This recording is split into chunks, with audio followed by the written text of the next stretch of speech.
Campus law centre के छात्र संघ के अध्यक्ष श्री अजितेश कीर, महामंत्री श्री गौरव Tanwar, professor in charge professor Usha Tandon और इस सभागार में उपस्थित दिल्ली विश्वविद्यालय के विद्यार्थी साथियों, सबसे पहले तो मैं अजितेश और गौरव के प्रति आभार व्यक्त करना चाहूंगी, जिन्होंने आज दिल्ली विश्वविद्यालय के छात्र छात्राओं से मुझे रूबरू होकर बात करने का एक मौका दिया। साथियों, राजनीतिक कार्यक्रमों में जाने का मौका तो हमें अक्सर मिलता है, लेकिन यदि युवाओं से संबंधित किसी कार्यक्रम में जाने का अवसर मिले तो हमें स्वयं को नई ऊर्जा मिलती है, एक नई ताजगी का एहसास होता है। और अगर वो कार्यक्रम किसी यूनिवर्सिटी में, किसी विश्वविद्यालय में हो जाए तो मैं तो जिंदगी में अनेक वर्ष पीछे लौट जाती हूँ। जब मैं स्वयं यूनिवर्सिटी में थी, उस समय के बिताए हुए दिन मेरे स्मृति पटल पर छाने लगते हैं। मैंने भी लॉ किया है, लेकिन पंजाब विश्वविद्यालय चंडीगढ़ से किया है। पर यूनिवर्सिटी का माहौल एक सा होता है, कहीं की भी हो। यूनिवर्सिटी में यौवन चारों ओर अटखेलियां करता है, क्योंकि उस समय जिंदगी की तलखियों से वास्ता नहीं पड़ा होता। दहलीज के पार खड़ी वास्तविकताओं का एहसास नहीं होता। इसलिए हर यूनिवर्सिटी का माहौल खुशनुमा होता है, उत्साह से भरा हुआ होता है, और आज वही उत्साही माहौल मुझे इस सभागार में दिखाई दे रहा है। मुझे अभी बताया गया कि जो विषय मुझे दिया था उसी पर आज लॉ सेंटर के बच्चों ने भी एक डिबेट की है, role of opposition in Indian democracy.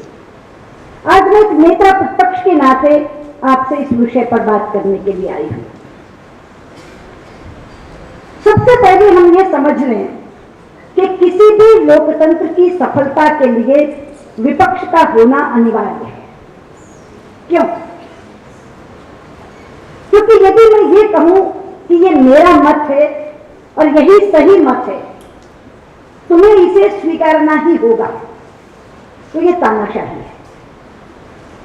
लेकिन यदि मैं ये कहूं कि आपको अपना अलग मत रखने की स्वतंत्रता है,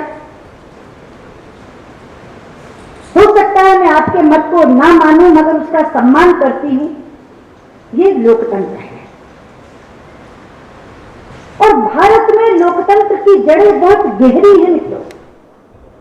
हमने आजादी के बाद लोकतंत्र नहीं अपनाया। जब इस देश में राजशाही थी, उस समय भी हमारे गांवों में पंचायत की व्यवस्था इसी लोकतंत्र में से निकली थी।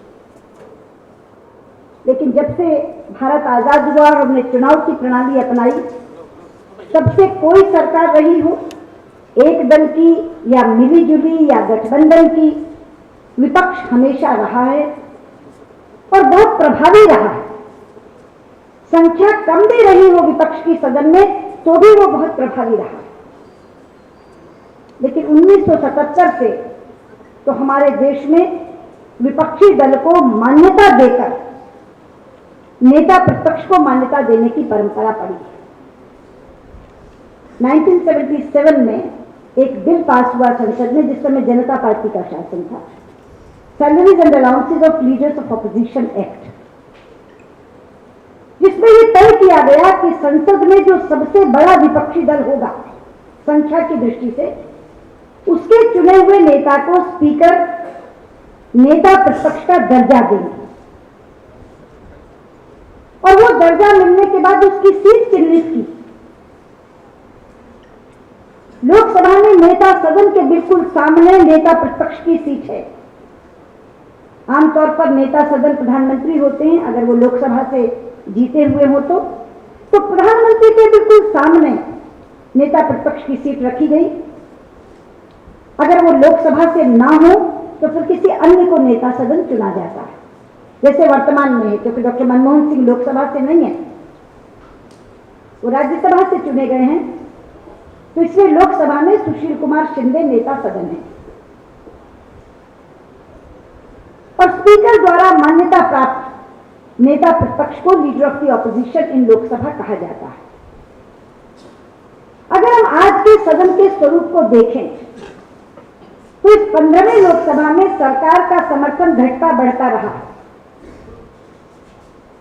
उनके समर्थकों की और उनके विपक्षी दलों की संख्या में भी बदलाव आता रहा है। आज के सदन में 204 सीटें लेकर कांग्रेस नेतृत्व कर रही है यूपीए की सरकार का, और 6 छोटे दल एनसीपी, नेशनल कॉन्फ्रेंस की एनसी, आरएलडी, मुस्लिम लीग और केरला कांग्रेस, ये दल आज सरकार में शामिल है। कुछ उनके समर्थक दल हैं जो बाहर से उन्हें समर्थन दे रहे हैं, जिसमें सपा है, बसपा है, आरजेडी है, प्रमुख दल ये है, बाकी छोटे दल भी है।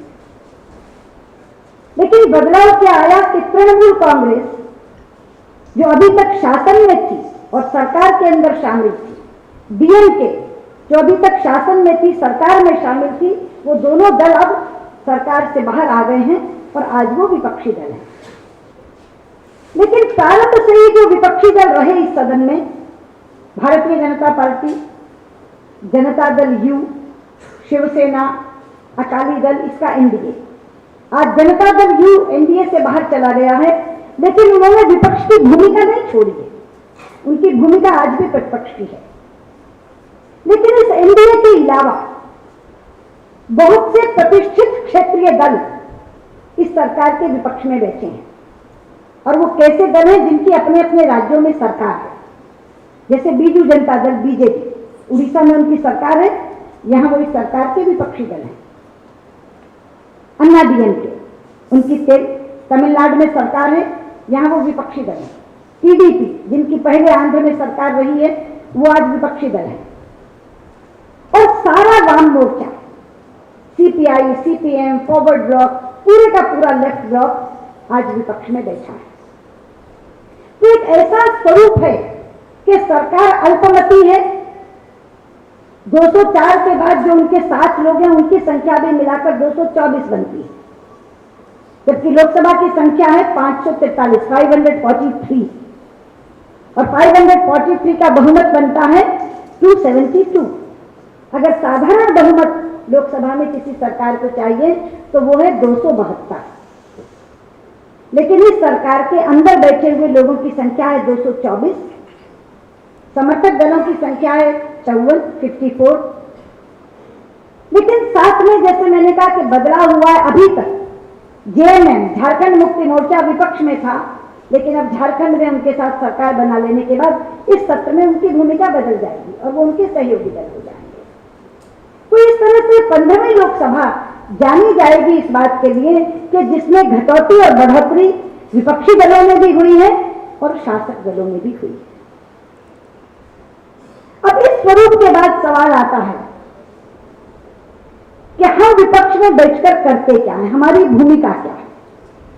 मित्रों, जनतंत्र में जब सत्ता पक्ष और प्रतिपक्ष होता है तो जनता सत्ता पक्ष को शासन की जिम्मेदारी देती है और प्रतिपक्ष को पहरेदारी की जिम्मेदारी देती है। वो कहती है आप राज करो, हमारा जनादेश है, लेकिन हमें कहती है आप हमारे चौकीदार बनकर, पहरेदार बनकर खड़े रहो। अगर ये सरकार कुछ गलत करे तो इन्हें टोको, इनका विरोध करो।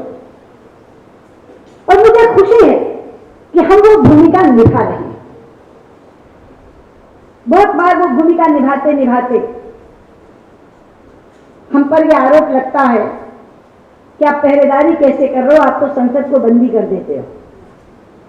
मैंने अभी इन बच्चों से कहा कि सुबह जो लोग बोले होंगे, किसी ने विपक्ष में बोलते हुए ये नहीं कहा होगा that opposition is not active, हाँ ये जरूर कहा होगा दे आर मोर एक्टिव। कह देते हैं कि आप संसद को चलने नहीं देते, ये आरोप हम पर लगता है। और बहुत बार क्या कहते हैं कि सरकार उन विषयों पर चर्चा कराना चाहती है, तैयार होती है, तो भी आप चर्चा करने को तैयार नहीं होते और संसद की कार्रवाई में बाधा डालते हैं। आज मैं इस बात का सत्य आपके सामने रखने आई। आप लॉ के स्टूडेंट्स ज्यादा बैठे हो, यहां कॉन्स्टिट्यूशन भी पढ़ते हो, और मैं लोकसभा के कुछ नियमों का हवाला देकर इस सच्चाई को आपके सामने रखना चाहूंगी कि जब ये कहा जाता है कि सरकार चर्चा करने को तैयार होती है लेकिन विपक्ष बाधा डालता है, ये अर्ध सत्य है। अर्ध सत्य कैसे? लोकसभा के कुछ नियम हैं मित्रों, जिनके तहत चर्चा का प्रावधान है। मैं 3 प्रमुख नियमों की बात करूंगी। नियम तो कई हैं, कॉलिंग अटेंशन का भी है, क्वेश्चंस का भी है, लेकिन मैं 3 प्रमुख बिंदुओं की बात करूंगी। एक नियम है 193, नियम 193, उसके नीचे शॉर्ट ड्यूरेशन डिस्कशन का प्रावधान है, अल्पकालिक चर्चा। आप नोटिस दीजिए, स्पीकर आपको बुलवाएंगी, आप अपनी बात रखेंगे, सारा विपक्ष अपनी बात रखेगा और बाद में सरकार उत्तर देगी और चर्चा समाप्त हो जाएगी। आप उस उत्तर से संतुष्ट हो या ना हो, चर्चा समाप्त हो जाएगी।